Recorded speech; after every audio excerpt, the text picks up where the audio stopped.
سوال ہے مفتی صاحب، آپ لوگوں کا موقف افغان طالبان کے بارے میں اور جہاد کے بارے میں بالکل بدلا ہوا دکھائی دیتا ہے۔ ان لوگوں کو آپ لوگ ہی ہیروز بنایا کرتے تھے، قرار دیا کرتے تھے، اور آپ لوگوں کی وجہ سے ہی سینکڑوں ہزاروں لوگ اس میں شریک بھی ہوئے۔ اب آپ لوگوں نے ہی انہیں خارجی فسادی قرار دینا شروع کر دیا ہے۔ اس یو ٹرن کی کیا وجہ ہے؟ جن لوگوں کو ہیرو قرار دیا تھا ان کو آج بھی ہیرو قرار دیتے ہیں ہم افغان طالبان جنہوں نے افغانستان میں ایک اسلامی حکومت قائم کی ان کو خارجی نہیں کہتے۔ 20 سال تک یہاں سے ان کے ساتھ تعاون ہوا ہے، یہاں سے لوگ گئے ہیں، شہید ہوئے ہیں۔ اب میں نام نہیں بتاؤں گا ان کے کون کون شہید ہوا، بہت ایک طویل فہرست ہے، اگر کوئی پوچھے گا تو بتا بھی دوں گا، کوئی چھپانے والی چیز نہیں ہے اس میں، لیکن سب کو پتا ہے، یہ کوئی اس کا انکار تھوڑی کرے گا۔ تو اور ان میں مفتی عبدالرحیم صاحب کے سگے بھائی 2 شہید ہوئے ہیں۔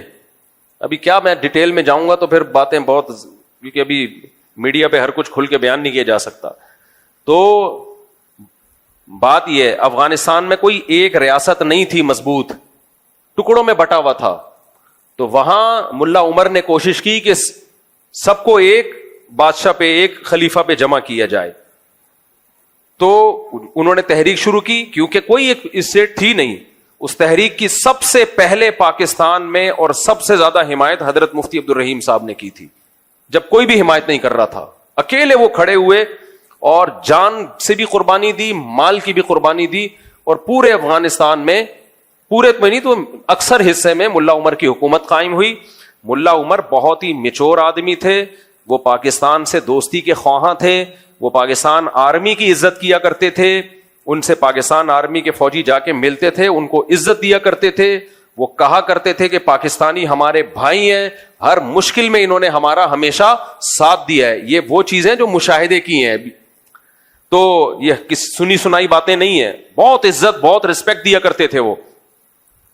پھر کیا ہوا؟ بہت سے لوگوں نے افغانستان کو دوسرے ملکوں کے خلاف استعمال کرنا شروع کر دیا۔ ملا عمر اس کے بھی خلاف تھے۔ مفتی عبدالرحیم صاحب جا کے ملا عمر کو سمجھاتے تھے کہ آپ کی سرزمین بہت سارے ملکوں کے خلاف استعمال ہو رہی ہے، جس سے نقصان آپ کو ہوگا، یہ بین الاقوامی طاقتیں افغانستان کو تباہ و برباد کر دیں گی۔ ملا عمر بھی چاہتے تھے ہمارا ملک دوسرے ملکوں کے خلاف یوز نہ ہو، اور اس میں حضرت مفتی عبدالرحیم صاحب کا بہت بڑا کردار ہے۔ وہ سمجھاتے تھے کہ یہ ایک اسلامی حکومت قائم ہوئی ہے، اس کو بچانا ہے، ہماری ذمہ داری، ہم نے خون دیا اس کے لیے، پوری زندگی کھپا دی۔ لیکن ہوا کیا؟ افغانستان کی سرزمین استعمال ہوئی دوسرے ملکوں کے خلاف، پوری دنیا نے چڑھ کے افغانستان کی ایسی کی تیسی کی۔ جنرل مشرف نے بھی 100% غلط کیا۔ اس وقت بھی مفتی عبدالرحیم صاحب کہہ رہے تھے پاکستان کو نہیں اجازت اس کی کہ وہ اپنی سرزمین کسی اور ملک کے خلاف استعمال کرنے دے، لیکن جنرل مشرف ایک اکیلا آدمی تھا، اس کی پالیسی تھی جو 100% غلط تھی۔ یہاں سے جہاز گئے، انہوں نے وہاں کی حکومت کو ختم کر دیا، تو ان کے دل میں ایک نفرت پیدا ہوئی پاکستان کے خلاف، لیکن اس کی تلافی خود پاکستان نے ہی کی۔ 20 سال بھرپور ساتھ دیا، پھر ان کا بہت فل سپورٹ کیا ان کو۔ ان کے زخمیوں کا علاج یہاں ہوتا تھا۔ جو وہاں غریب آتے تھے افغانی، ملک میں بدحالی ہے، ہجرت کے لیے آ رہے ہیں، پاکستان نے اپنا سینہ بازو ایسے کیا، آ جاؤ ہم تمہیں ٹھکانہ دیں گے۔ ان کا علاج بھی کیا، ان کو ٹھکانہ بھی دیا، ان کے مہاجرین کو پناہ بھی دی، بہت کچھ کیا پاکستان نے۔ تبھی بہت اچھے تعلقات، جب تک ملا عمر زندہ تھے پاکستان کے خلاف ایک بیان ان کا کبھی بھی نہیں آیا، ایک بیان نہیں آیا۔ بلکہ اخبار میں نے خود ان کا بیان پڑھا، انہوں نے کہا کہ ہم تمام اسلامی ملکوں سے اپیل کرتے ہیں کہ ہماری مدد کریں۔ ان کی رائے یہ تھی کہ ہم تمام اسلامی ملکوں سے دوستی کے قائل ہیں، ہم ان سے دشمنی کے قائل نہیں ہیں، ہم نے افغانستان کا مسئلہ حل کرنا ہے تاکہ افغانستان میں جنگ ختم ہو، ایک مضبوط اسلامی ریاست قائم ہو۔ ان کا یہ ارادہ نہیں تھا ہم پوری دنیا میں اٹھ کے خلافت قائم کریں گے، نہ نہ نہ، وہ کہتے ہیں افغانستان نے بہت لاشیں دیکھ لی ہیں، بہت موتیں دیکھ لی ہیں، ہم نے افغانستان میں ایک اسٹیٹ قائم کر کے اور اسلامی اسٹیٹ قائم کر کے امن قائم کرنا ہے۔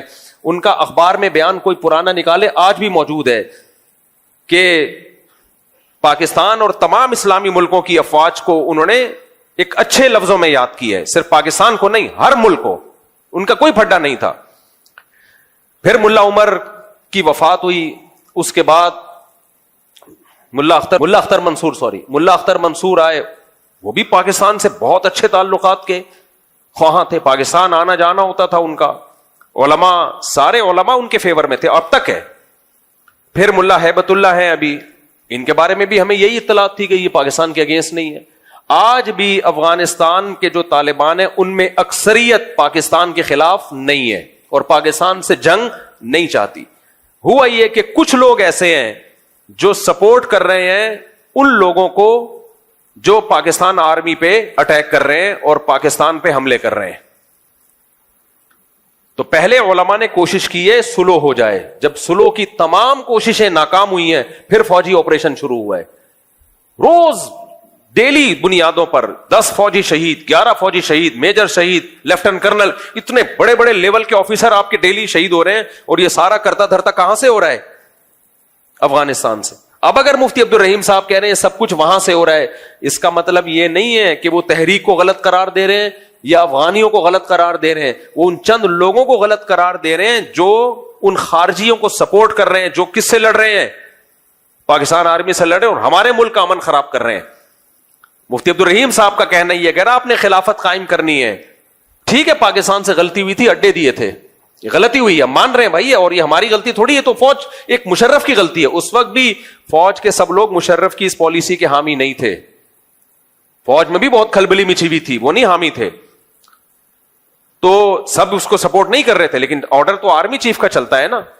اب مفتی عبد الرحیم صاحب کا کہنا ہے, یہ جتنے بھی سنجیدہ علماء ہیں سب کا یہی کہنا ہے, جن میں مفتی تقی عثمانی صاحب بھی ہیں, حضرت مفتی تقی صاحب بھی ان خارجیوں کو ٹھیک نہیں سمجھتے, بھئی یہ غلط کر رہے ہیں. وہ کیا کہہ رہے ہیں؟ ہم خلافت قائم کریں گے پاکستان میں, ہم خلافت قائم کریں گے, اور کہہ رہے پاکستان نے ہم پہ ظلم کیا, اڈے دیے تھے. پاکستان نے اڈے دیے تھے, اندر گھس کے مارا کس نے ہے؟ انڈیا نے مارا ہے. انڈیا سے آپ دوستی بڑھا رہے ہو, انڈیا سے آپ کے ریلیشن کیا ہو رہے ہیں؟ مضبوط. امریکہ سے ریلیشن مضبوط, انڈیا سے ریلیشن مضبوط, تمام ملکوں سے آپ کے ریلیشن مضبوط. نیٹو کی ممالک تھے جنہوں نے اندر گھس کے دو بدو آپ سے جنگ لڑی ہے, ان کے خلاف آپ کا ایک بیان نہیں آتا, اور سارا نزلہ کس پہ گر رہا ہے؟ پاکستان پہ. تو میرے بھائی یہ طالبان نہیں ہے, افغانستان نہیں ہے, یہ کوئی اور طاقت ہے جو چند شر پسندوں کو استعمال کر رہی ہے. سمجھ میں آ رہی ہے بات کہ نہیں آ رہی ہے؟ اگر آپ نے لڑنا تھا سب سے پہلے روس سے لڑتے, جنہوں نے 16 لاکھ افغانوں کا خون کیا. ہم تو وہاں بھی لڑائی کے قائل نہیں ہیں, کیونکہ آپ لڑو گے تو حاصل کچھ نہیں ہوگا, ایک نئی جنگ شروع ہو جائے گی, کوئی خلافت تھوڑی قائم ہوگی. لیکن اگر لڑنا تھا تو سب سے پہلے کس سے لڑنا تھا؟ سب سے پہلے کون آیا تھا افغانستان میں؟ روس آیا, جس نے ان جنگوں کی بنیاد رکھی. انہیں کچھ نہیں کہہ رہے آپ, وہاں کوئی تشکیل نہیں ہو رہی خارجیوں کی. اس کے بعد آپ کو لڑنا تھا تو کس سے لڑنا تھا؟ انڈیا سے لڑنا تھا, جنہوں نے اندر گھس کے مارا ہے آپ کو. اس سے آپ دوستیاں بڑھا رہے ہو, کسی کو کچھ نہیں کہہ رہے. سارا نزلہ ایک اکیلے برادر ملک جو آپ کا ہمیشہ بھائی رہا ہے, جس نے لاکھوں افغانوں کو سینے سے لگایا, ان کو نیشنلٹیاں دی, ان کا کچھ زیرو بزنس تھا اور آج کروڑوں روپے کما رہے ہیں. کسی ملک نے مہاجرین کی اتنی بڑی تعداد کو اتنا زبردست ٹھکانہ نہیں دیا جس طرح پاکستان نے افغانیوں کو ٹھکانہ دیا ہے. میں نے باہر ملکوں میں افغانی دیکھے جو پاکستان کا پاسپورٹ بنوا کے باہر ملکوں میں ٹریولنگ کی ہے انہوں نے. تو اتنا بڑا ظرف جب پاکستان نے کیا ہے تو ان کو بھی ظرف کیسا رکھنا چاہیے؟ بولو, بڑا رکھنا چاہیے. لیکن ہو کیا رہا ہے؟ چند شرپسند لوگ ہیں. میں نہیں کہہ رہا کہ افغانستان پاکستان کے دشمن ہے, نہ نہ نہ, چند سر پھرے لوگ ہیں جو دونوں بھائی ملکوں کو لڑا رہے ہیں آپس میں. تو ہمیں ان شرپسندوں کے خلاف اٹھنا ہے. یہ اکیلے مفتی عبد الرحیم کا کام نہیں ہے, یہ ہم سب